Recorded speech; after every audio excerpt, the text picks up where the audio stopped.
my name's Mr. Richards. I'm the English coordinator for pre-prep at Harrow Highco.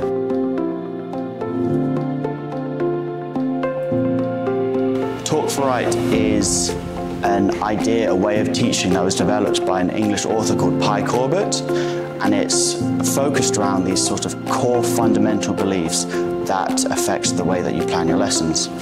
The first one is that the children must have access to an age-appropriate model text.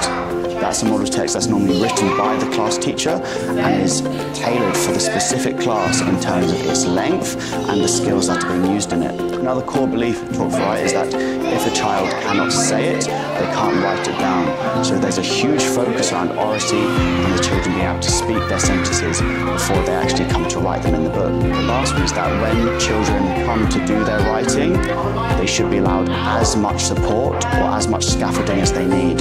So whilst they're still not too confident in their own abilities, they're allowed to copy the model text, they're allowed to borrow phrases from it, and then as they grow in confidence, they can move away from that model text and start to work more independently.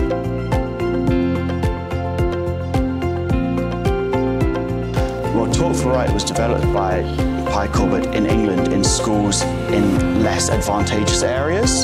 So these schools were performing below the nationally expected levels in England at the time, and this was due to a few factors. The first was that they had a higher proportion of English as a second language speakers. They had double the number that most schools in England do. And then also the parents came from areas which were less educationally developed. And all this resulted in the children at home not having as much access to such a wide vocabulary and not speaking as much. They found that by using Talk for Write and its really vocabulary and talk-heavy based methods, they actually produced double the improvement that the rest of the schools in England did.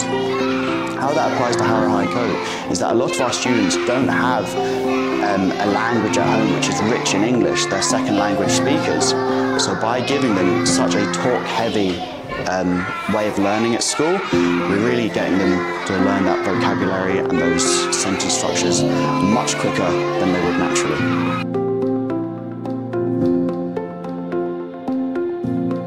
The three stages are imitation, innovation, and independent. And it sort of tries to mirror the same way that children would naturally learn to speak English as a child.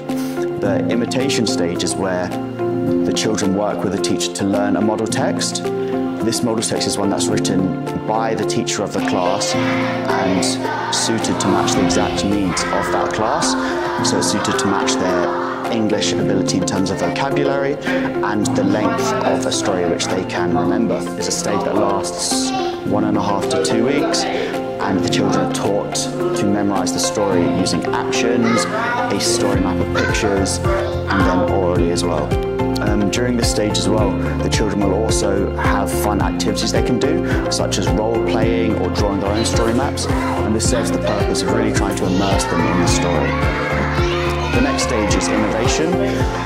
In the innovation stage, they are starting to move a little bit away from the model text. They're taught valuable skills that they'll need to create their own stories, such as similes or frontal adverbials.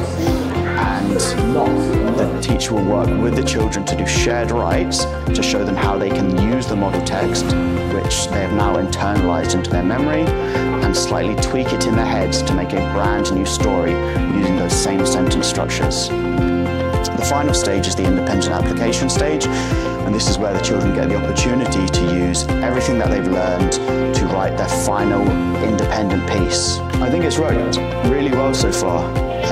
In my class in particular, these children have now internalised 2 stories, and you can see looking from their cold writes to their hot writes to their cold writes, which were the independent pieces, their skills grow massively to the hot write. And then when we do our next cold write, we find that they are starting to use these skills in their writing without us telling them to. Also around the school, our children, through the stories that they've memorized, have started to use these choice phrases that we've taught them. They'll order things using first, then next, last, or they'll use adjectives that we've been teaching them in class. So they are internalizing it, memorizing it, and applying it around the school.